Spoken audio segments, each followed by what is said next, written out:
Gracias, son muchas alabanzas. Les agradezco mucho a todos su presencia y agradezco muy particularmente al Colegio de Sonora, al cual no había venido hace 10 años, la invitación a este evento. Veo mucho cambio en el mismo colegio, en la ciudad, muy interesante. Repasar, dejar pasar un tiempo y regresar después. Cuando vine hace 10 años estaba todavía más metido en temas regionales, y ahora, como bien dijo Eloy, me pasé a otros menesteres.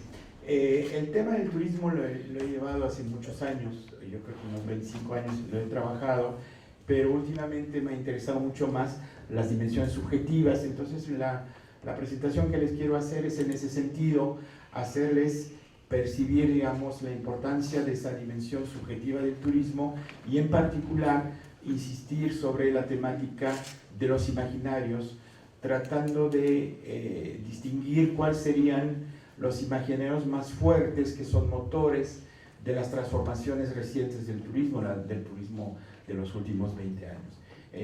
Realmente yo creo que hay diferencias sustanciales, sería una hipótesis de partida. Hay diferencias sustanciales entre lo que era el turismo de hace 20, 30 años y lo que estamos viviendo actualmente, y esto yo creo que es algo que merece ser estudiado, y en particular quiero señalar que me da mucho gusto de ver que bajo la dirección de Eloy y de otros profesores aquí están en el ajo de esta situación con el tema de los imaginarios y del turismo residencial, que ha tomado mucha importancia, ¿no? Como ustedes saben, pues el turismo se está usando literalmente ahora como un arma de competitividad, como algo que supuestamente nos va a salir de las crisis, que sea a nivel municipal, estatal, nacional. Hay un fuerte impulso a tomar políticas turísticas, inclusive de lugar que no tiene mucho que ver en el asunto, pero que bueno, en fin. No se trata de reconstruir la historia, no quiero hacer esto. Lo que sí quiero poner en evidencia es que desgraciadamente la investigación en turismo en términos generales ha sido muy escasa en México, y yo diría que en el mundo entero. Ha sido muy llevada a la componente pragmática del turismo, de estudios de mercado, de estudios de impacto, estudios de localización, etcétera, pero que realmente no ha habido suficiente reflexión de fondo sobre los temas del turismo. Y en particular, lo que me interesa acá es poner en evidencia lo que tiene que ver con la dimensión de la subjetividad misma del turismo, que yo considero que es muy importante para entender cómo evoluciona el turismo y cómo ha evolucionado, ¿no? Empezaría por un primer punto. No voy a usar PowerPoint, es una cosa que ya me cansó, esas cosas de PowerPoint, prefiero hablar, la verdad. Voy a empezar por un primer punto sobre lo que yo llamo la subjetividad ocultada del turismo, ¿no? Diría que los primeros años, quizás las primeras décadas del turismo masivo, se desempeñaron en un ambiente particularmente lúdico. Fue primero la victoria de un frente popular en Francia, que otorgó a las clases trabajadoras la posibilidad de gozar de vacaciones y de tener un apoyo económico para lograrlo. Masivamente trepados en trenes especiales, los trabajadores franceses y sus familiares gozaron por primera vez de una naturaleza que les había arrebatado su migración a las fábricas de las grandes ciudades y su vida en los barrios populares. Otros vieron el mar por primera vez. Muchas fantasías, muchos sueños de viajes y de descubrimiento de nuevos paisajes, enraizados en el más profundo de la mente humana, de pronto pudieron llegar a la luz. No por mucho tiempo, ya lo sabemos, porque el horror nazi se extendió sobre este primer balbuceo de un mundo más feliz para los trabajadores. Después de la guerra, cuando empieza a haber nuevas reflexiones sobre la importancia del turismo, y algunos autores, como el suizo Krippendorf, consideraban hace tiempo atrás, en los 70s, 80s, que el turismo, y en primera instancia el tiempo libre, era un motor para salir de la crisis del trabajo y de la tristeza de la vida. Me gustó mucho esa expresión. Su forma de pensar el fenómeno turístico descansaba en un planteamiento extremadamente valioso que planteaba una irrenunciable humanización de lo cotidiano, en la misma línea que lo que analizaba Henri Lefebvre en su crítica de la vida cotidiana, o mismo la discusión sobre la miseria de la vida cotidiana que vamos a encontrar en los situacionistas con Guy Debord, por ejemplo, ¿no? En la medida, se da esa crítica, en la medida que el capitalismo fordista de esos años, en Europa, pero finalmente también en México, al pasado de 3 décadas de crecimiento intensivo, había logrado reconstruir a su manera y para su provecho las bases mismas de las relaciones humanas, de las sociedades y de la vida social en general. De tal suerte, la subjetividad intrínseca al turismo fue ocultada por las políticas de masificación de los servicios del turismo, sea en el desplazamiento, sea en el alojamiento y todos los servicios que se dan al turista. El turismo se volvió de esta manera esencialmente una actividad social que permitía el desarrollo de un amplio sector polimorfo de lo que llamamos hoy proveedores de servicios turísticos, como se sigue llamando hasta la fecha. Y en ese contexto, la persona, sus pensamientos, su subjetividad, etcétera, desaparecieron frente a la imagen del cliente o del individuo numérico, ¿no? La corriente humanista en torno al turismo, que reconocía no solamente su dimensión subjetiva, sino su valor para la transformación de las sociedades, que incluyó personajes de la talla de Geoffroy Dumastier, por ejemplo, en Francia, o Arthur Rolland y otros, fue aplacada por la visión reduccionista del turismo, asimilado a una actividad económica y obviamente rentable. El estudio del turismo, más que una valoración de sus ventajas y de su capacidad para humanizar lo cotidiano, se transformó en 2 abordajes contradictorios. Por una parte, quienes ven en el turismo una panacea para el desarrollo económico y alaban sus supuestos beneficios, y por la otra, todos aquellos que anhelan mostrar la cara crítica del mismo. En los 70 hubo muchos libros como Las hordas salvajes de Turner, etcétera, sobre ese tipo, los trabajos de Graeber, etcétera, en Estados Unidos. Más allá de la posición conceptual en la cual se ubica un autor, lo que debe quedar establecido como punto de partida es que volverse turista es una forma de estar fuera del lugar, entre comillas, ¿no?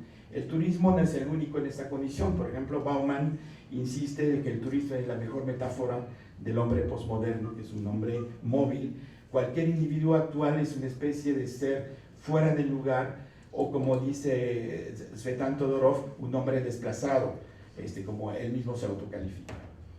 La dimensión subjetiva del turismo, cuando se llega a estudiar, hasta hace poco, solía reducirse con frecuencia a las características psicosociales susceptibles de ser recuperadas para mejorar la captación del turismo, o para explicar los motivos de su satisfacción o rechazo de la experiencia turística. Todo esto en torno a mejorar la oferta turística y la rentabilidad del mismo. Sin embargo, este reduccionismo temático para fines prácticos oculta de manera extremadamente peligrosa las dimensiones subjetivas del turismo, que resultan esenciales para explicar el éxito del fenómeno vacacional más allá de las crisis reiteradas de las economías postmodernas, así como su expansión vertiginosa en las economías que podríamos llamar del capitalismo dictatorial, como el chino. También las dimensiones subjetivas del turismo me parecen esenciales para entender en qué grado él mismo es susceptible de ser un factor de humanización de una cotidianidad que vivimos de manera cada vez más pesada. En otros términos, no cabe duda que en términos políticos se puede pensar que el turismo puede ser una beta central para políticas alternativas susceptibles de empoderar al ser humano en vez de rebajarlo para reducir un simple artífice cada vez menos pensante para reactivar de manera reiterativa la maquinaria económica capitalista. En ese sentido, mi segundo punto es plantear la necesidad de reposicionar el estudio del turismo. Para preparar este texto estaba repasando el libro de McCannell, que quizás conocen, ese famoso libro El turista, fue publicado en 76 en inglés y afortunadamente traducido en 2003, y busqué en el índice las 3 palabras que metí en el título: sueños, fantasías e imaginarios. Ninguna apareció. ¿Por qué? Porque obviamente, aunque ese libro es de enorme valor, ese tipo de temáticas son evidentemente unas temáticas mucho más recientes. A favor del mismo McCannell, les puedo decir que acaba de sacar un artículo que nos pasó para un libro de geografía imaginarios, que estamos hablando, que estamos publicando en la UAM con Antropos este año, y justamente está metido ahora en ese tema, esa temática desde hace varios años, afortunadamente. Yo diría que para tratar ahora de explicar los tres términos contextualizar, digamos, los tres términos que puse en el título, yo diría que vamos a hablar primero de los sueños, y bueno, claro, sabemos que no podemos vivir sin soñar, pero que el sueño es más que un estado de reposo, quizás es un momento clave en los cuales el inconsciente adquiere un dinamismo quizás confuso, pero relevante para el equilibrio psíquico del individuo. Pero también existe la ensoñación, que quisiera poner en evidencia, ese estado de conciencia que muestra una percepción muy atenuada del mundo exterior y que fue muy trabajado por Gaston Bachelard. Durante la ensoñación, que es una suerte de sueño despierto, es cuando nuestra mente puede evadir el entorno material y psicológico y navegar en otros mundos. Durante siglos, la incapacidad para movilizarse físicamente, para desplazarse, provocó que la población solía recurrir a otras formas de ensoñación. Los cuentistas, por ejemplo, que pasaban en los pueblos, que todavía los encontramos en África, eran los que despertaban ese estado de ensoñación, y obviamente la literatura. Yo quiero recordar acá el éxito que tuvieron los libros de Julio Verne o la misma Geografía Universal de Liceo Reclus, cuyos folletos semanales tiraban a 200.000 ejemplares en los años 1870-80, ¿no? Es algo que ningún geógrafo puede pretender lograr como tiraje en la actualidad. Eso mostraba realmente el interés de una población que no podía desplazarse para soñar el mundo. El turismo, a su turno, ha acercado al ser humano a la capacidad de conocer directamente el mundo. Resulta ser la posibilidad de estar físicamente fuera del lugar, es decir, experimentar espacios otros. Pero antes de la experiencia física se presenta aquella de la ensoñación. Esta se alimenta con imágenes reales o distorsionadas, por las cuales el candidato a viajar construye su mundo particular, donde pueden existir tanto las construcciones mentales más paradisíacas, por ejemplo, regresar a la naturaleza, como las más abiertas de pedofilia, por ejemplo. El turista es entonces un constructor de mundos virtuales, no en el sentido tecnológico, sino a partir de su capacidad para manufacturar un espacio onírico donde inserta sus deseos, sus logros potenciales, pero también sus frustraciones, sus perversidades. Este espacio onírico, por lo general escondido en las profundidades de la mente y escasamente compartido con las demás personas, se puede asimilar a un espacio imaginario que no coincide ni podrá coincidir con la realidad. Enfrentado a la realidad, ese espacio obviamente pierde valor. La experiencia turística es entonces otro estadio de conocimiento que la ensoñación no imagina en todos sus recodos positivos o negativos. Uno de los factores que distancia la experiencia onírica de la experiencia real del turismo es la presencia del segundo término que puse en el título, de las fantasías. Como pocos otros recursos humanos, la fantasía es una forma de inventar un estado no vivido de realidad, basándose tanto sobre información exterior como sobre elaboraciones mentales. Así, el espacio turístico y la experiencia del mismo pueden ser apropiados por cada individuo de manera diferente, conforme al tipo de fantasía que elabora a partir de su predado y de elaboración misma de diversos elementos del entorno, las imágenes turísticas, la información de otros, etc.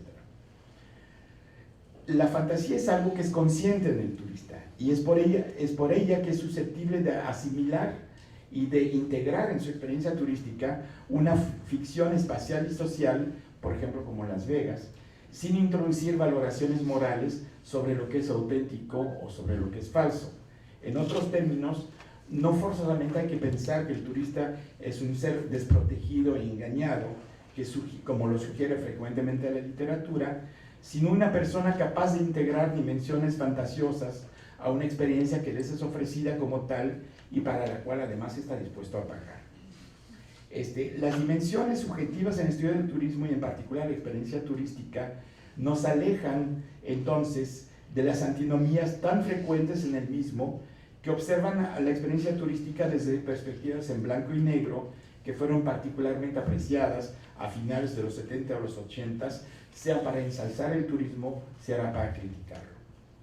La fantasía es entonces un potente motor para la construcción de la turisticidad de los objetos, las situaciones y los espacios. Es decir, de esta componente que hace que los mismos sean reconocidos como atractivos para el turismo. Justamente, no solo por su grado de extrañeza con relación al entorno cotidiano, en ocasiones miserable, como lo sostiene Lefebvre, sino además por el nivel de fantasía que se fija sobre los mismos. Situaciones fuera de lo común y de la cotidianidad, como la fiesta o el carnaval, son justamente esos momentos de fantasía desbridada cuando se difumina el orden burgués y las prescripciones religiosas.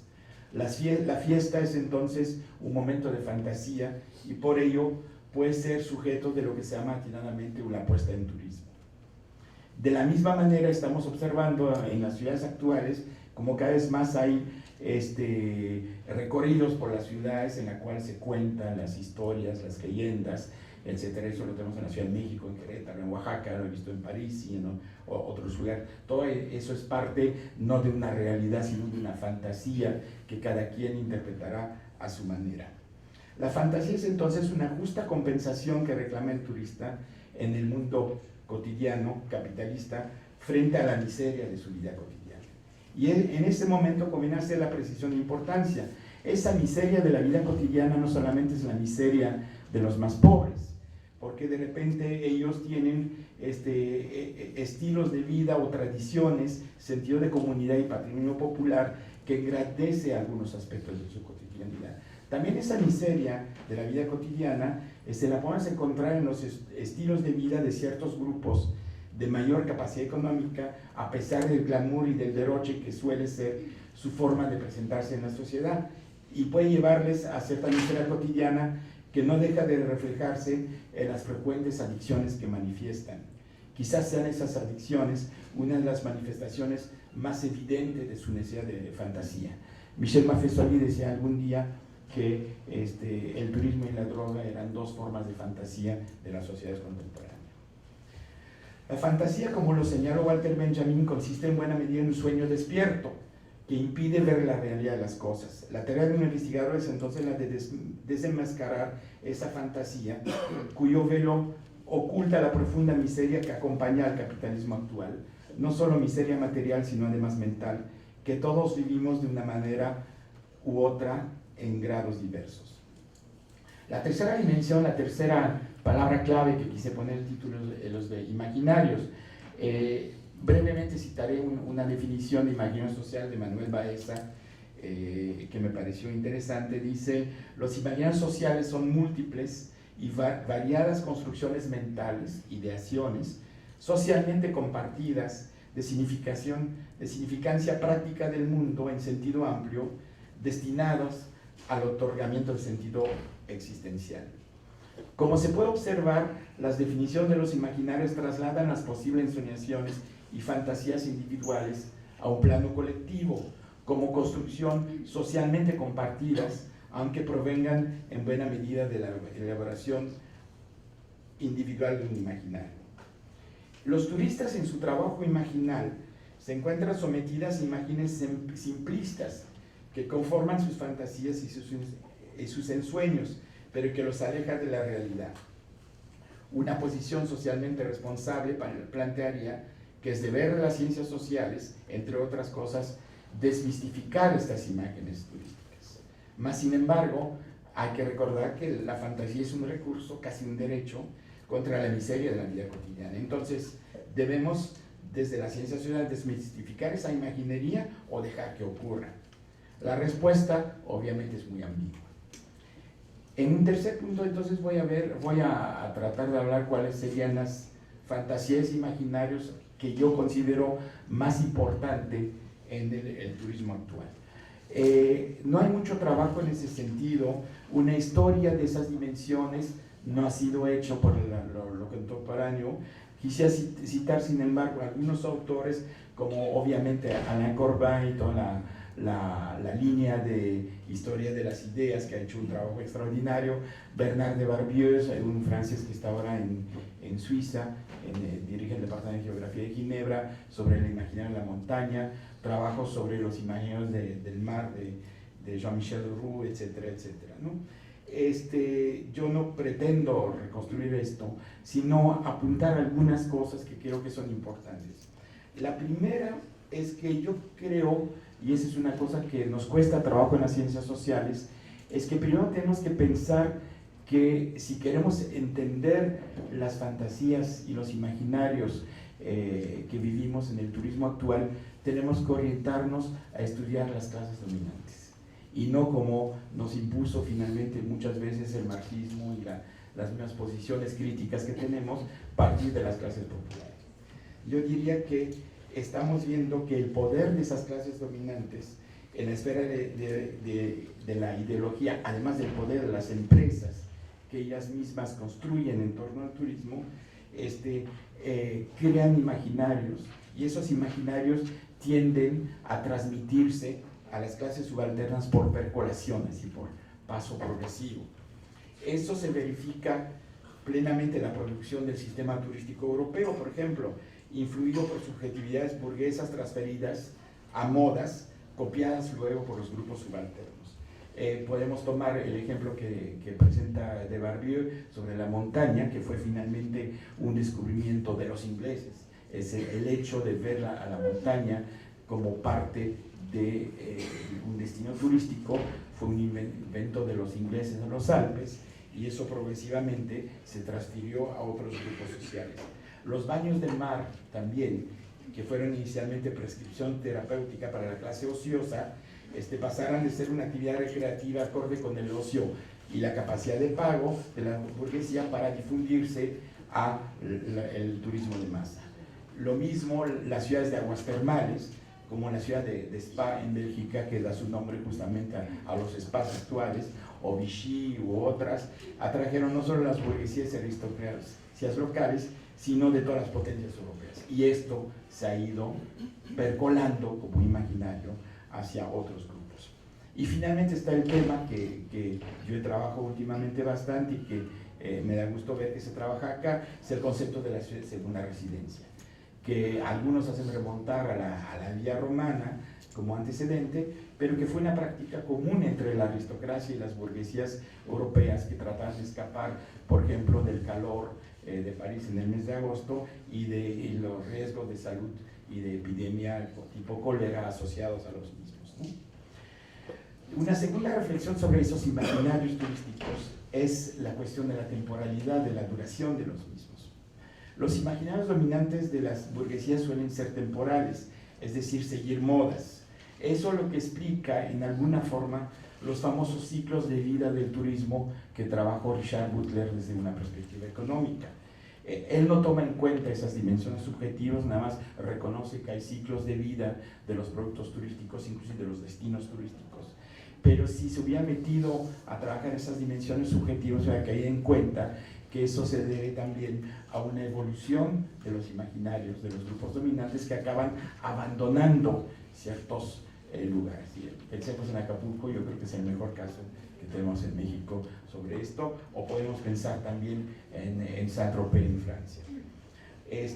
Además, ocurre que cuando se presenta la fase de madurez del producto del destino, es justamente cuando el imaginario dominante impuesto inicialmente por los grupos más solventes ha sido ampliamente asumido por las masas de turismo. La idea de Butler es que hay un inicio, después una fase del ciclo masivo y después una decaída. Justamente cuando llega a su fase masiva es cuando las burguesías lo abandonan, pero percoló el imaginario a los otros grupos sociales que lo asumen como propios, ¿no? Ello provoca que los primeros, los burgueses, se alejan del destino, ya que una de sus características principales es su exigencia de exclusividad.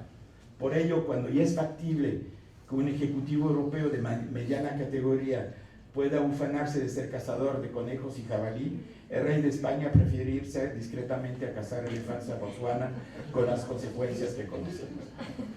Bien, voy a tratar de hacer brevemente, me queda 20 minutos quizás, una especie de síntesis de algunos imaginarios que creo que son los más fuertes, los más dominantes.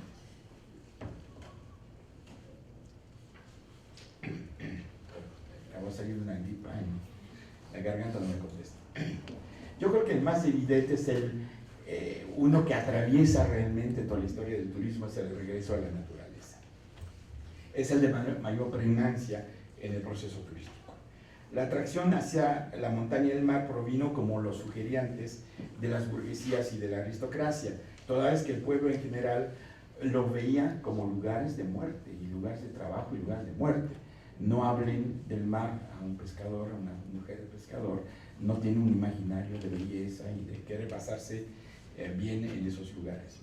La conquista de la montaña y del mar se hizo lentamente, gracias a espíritus aventureros que no solo experimentaron nuevas sensaciones, sino que también jugaron un papel esencial para la difusión y por ende aceptación de ambos dominios naturales como posibles lugares atractivos, ¿sí?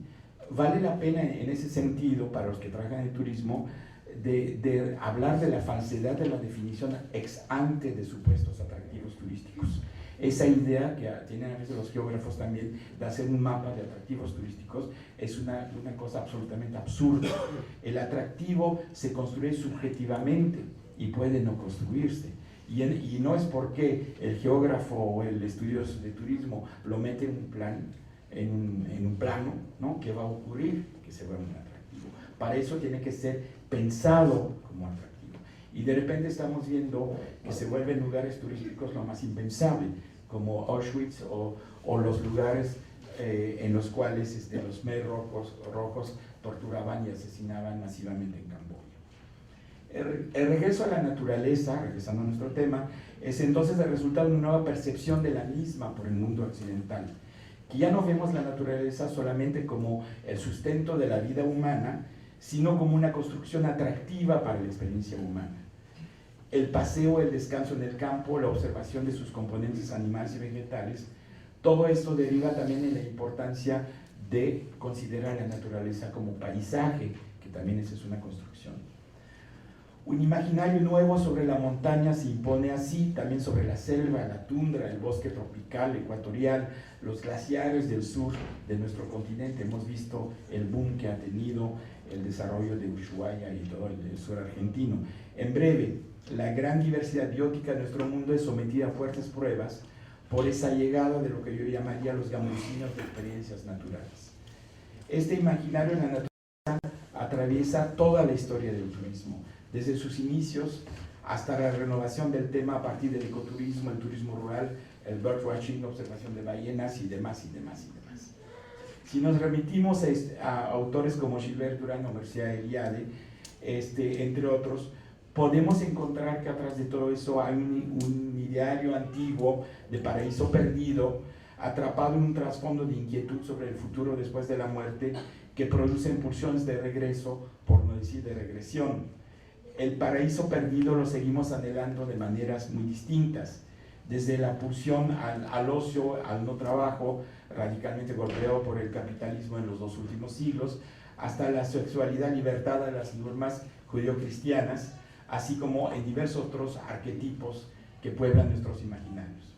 En las obras de Paul Gauguin, por ejemplo, pintor de esta pulsión de regreso al paraíso perdido, entre ciertos aspectos del turismo sexual en el sureste asiático, entre diversas actitudes lúdicas que mantenemos o el deseo de especular para ganar sin trabajar, se tejen rizomas subterráneos de pulsiones no expresadas que alimentan nuestro anhelo humano de liberación del mundo del trabajo y de sus restricciones que envenenan la vida cotidiana.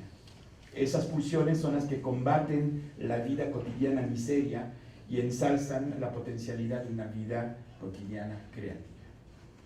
El segundo imaginario que quisiera evidenciar, que es un poco la continuación del mismo, o una forma del mismo, es todo lo que, la playa y el heliotropismo, es decir, el regreso al sol.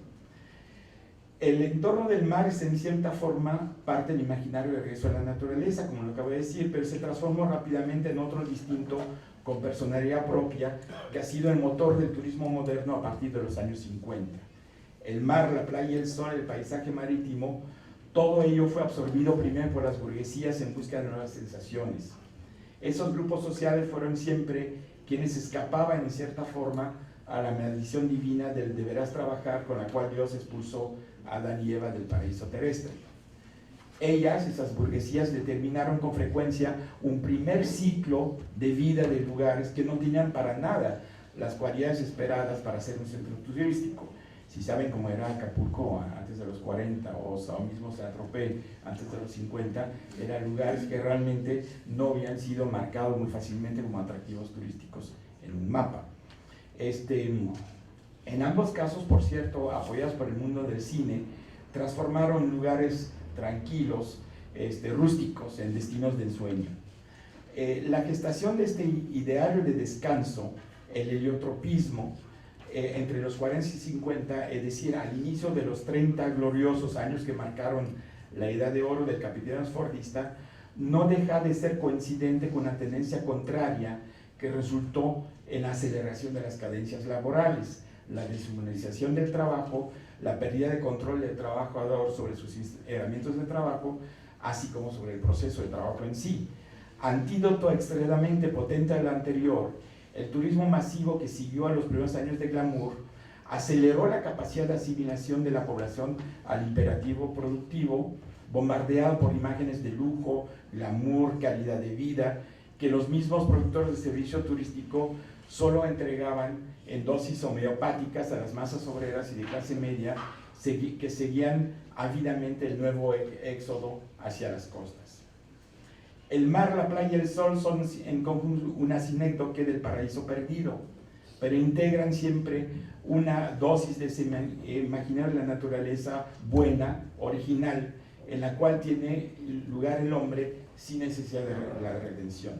Son entonces metonimias o desplazamientos en el sentido freudiano, un cambio semántico por el cual se identifican una cosa, la naturaleza buena del paraíso terrestre, a partir de ciertos objetos particulares. El mar, la playa, la arena, el calor, etc. ¿no? El heliotropismo ha motivado una nueva forma de pensar el mar, la cual no siempre es acorde con los peligros que representa.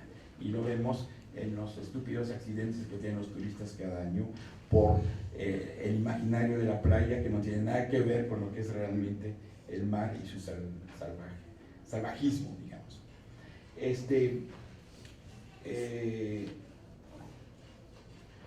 La naturaleza en ese contexto se vuelve una especie de juego de construcción de tipo Lego, con elementos separados entre sí, combinable a gusto para crear el entorno soñado. Todo ello ha adquirido un carácter internacional, provoca que los diseñadores de espacios turísticos, pero también los turistas residenciales, convocan elementos de orígenes distantes, componen espacios fuera del clima, de contexto y la realidad orgánica que anima la interrelación entre las componentes del medio natural para forjarse una nueva patria, un nuevo Heimat artificial, aunque con apariencia de lo natural. Por eso tenemos a veces pasto hasta 3 metros del mar, por eso tenemos palmeras en lugares donde no debería haber y cosas del estilo. Pensemos, por ejemplo, que la bugambilia es una importación de los mares del sur y que no tiene nada que ver con la vegetación mexicana, pero se volvió un elemento simbólico que a todo precio tiene que estar metido en el concepto de la naturaleza turística. El tercer imaginario sería el de lo que yo llamo de la buena vida. La buena vida siempre ha sido esencial al desarrollo del turismo, pero por mucho tiempo ya sabemos que los prestadores de servicio ofrecieron elementos estandarizados de mala calidad. Por eso hay tantas críticas y sonrisas denigrantes y vuelta de espalda a ese modelo masivo que generó arquetipos modernos del turismo. En función de la fisionomía general, de la forma de vestir, de las características étnicas, etcétera, o de comportamientos estandarizados, el asiático que filma o fotografía todo, el gringo con pantalón corto a cuadros, el francés gruñón, se han desarrollado verdaderos arquetipos de turistas que pocos aprecian. inclusive dentro de los mismos grupos de americanos en turismo residencial en Chapala hay algunos que se quejan de la excesiva presencia del early American, lo que es muy claro. Sin embargo, la buena vida, saludada por el geógrafo Yi-Fu Tuan, quien reconoce que lo que hace la buena vida depende de las culturas y en épocas actuales de cada individuo, se ha vuelto un potente imaginario que articula prácticas turísticas nuevas. El turismo ha sido el proveedor de buena vida, real o imaginaria. La potencia del imaginario es tal que por décadas los turistas se satisfacieron de productos de calidad insuficiente. Pero en fechas más recientes, un cambio se ha hecho visible. La mayor parte de las personas que superan niveles de pobreza, obviamente, inscriben a su agenda diversas aspiraciones que remiten a esa buena vida. El baño caliente, mejor si es bajo la forma de jacuzzi, los masajes, la comida fina o exótica, los vinos de buena cepa, los equipos de sonido, el viaje de ocio, la ropa de calidad, sin olvidar los vehículos o la misma residencia y su mobiliario constantemente renovado. Todo ello forma parte de un mercado de creciente relevancia que atrae de manera sintomática a empresarios en busca de nuevos nichos de ganancia. En este caso vemos en el turismo que la demanda conduce a la oferta. Los hoteles de categoría elevada no pueden eludir el ofrecimiento de una cocina refinada, un spa, un espacio de acondicionamiento físico, que se ha transformado de un plus a una demanda real que moviliza la competencia entre instalaciones.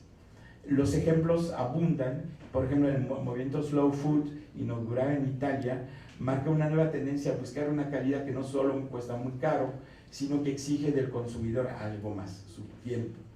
Comidas de larga preparación, saboreadas durante horas, distancias largas para acceder al lugar, todo ello es parte de una cierta respuesta a una vida agitada, estresada, en síntesis, una mala vida. Ello obviamente es para ricos, pero podemos pensar que frente a los ritmos actuales se está volviendo un imaginario cada vez más importante de tipo epicuriano. La buena vida puede ser vista como un imaginario que impulsa, por una parte, un desarrollo económico en torno al turismo, propiciando nuevos nichos de mercado, pero al mismo tiempo es un potente elemento subversivo en contra del productivismo.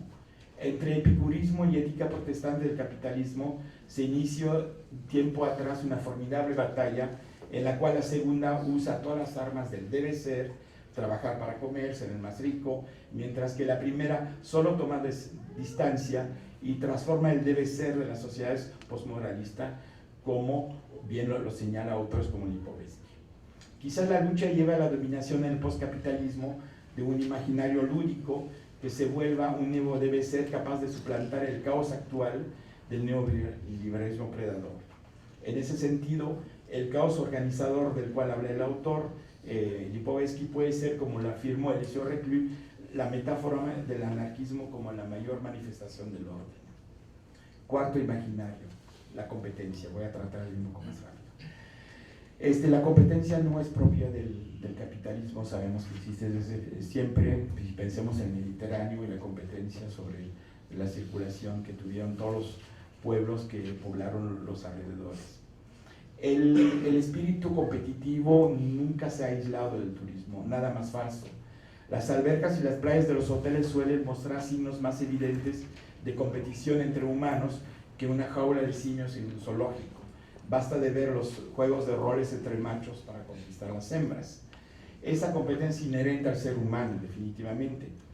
En el turismo, el ser humano puede despojarse en parte de su identidad de clase, puede jugar juegos de roles en el que interpreta a otro que quiere ser, puede esconderse atrás de cierta máscara para realizar actos que saben contra la moral dominante, pero no se puede desprenderse del sentido de la competencia. Competir consigo mismo, demostrándose lo éxito de la vida, competir con el colega, el vecino, el pariente, el amigo, para demostrar que se las puede. Ello ha sido aprovechado por los proveedores de servicios turísticos como un imaginario que estimule el gasto, sino el derroche. Ofrecer los hoteles más elegantes o más altos del mundo, las comidas más sofisticadas, los vinos más caros, se vuelve una solución para aprovechar la competencia. Y de hecho, esto nos resulta ausente de un turismo más a la medida del promedio, cuando no lleve el traje de esquí o el bikini del color y material del año, eso se vuelve signo de fracaso social. Los mismos establecimientos compiten entre sí, se clasifican por estrellas para demostrar una posible clientela que son los mejores. La competencia no solamente hacia lo más caro, sino también hacia lo más lejano, por ende una competencia sobre lo exótico geográfico.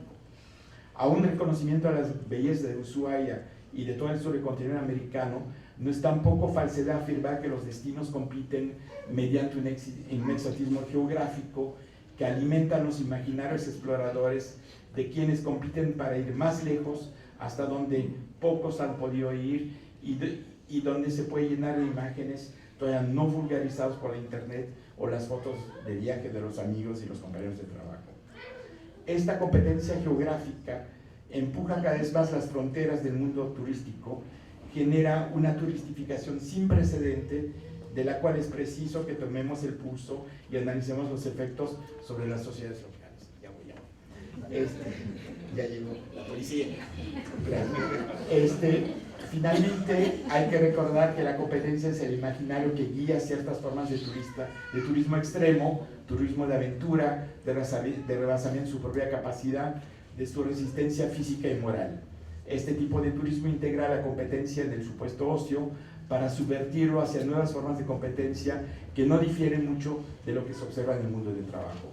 Curiosamente, para ciertas personas ofrecen formidables satisfacciones para quienes alcanzan a correr un maratón, llegar al Polo Norte o sobrevivir sin comida en lugares extremos.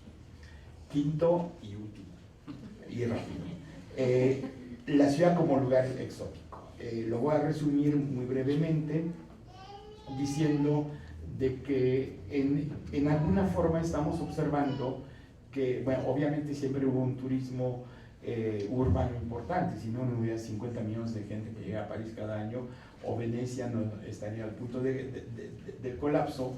Pero lo que a mí me parece interesante poner en evidencia es que el hecho de que los modelos urbanos actuales han llevado a una suburbanización masiva en la cual el sentido de la ciudad se ha perdido, lo que estamos observando es cómo la gente recrea un imaginario de ciudad y está creciendo fuertemente el turismo urbano en muchísimos lugares.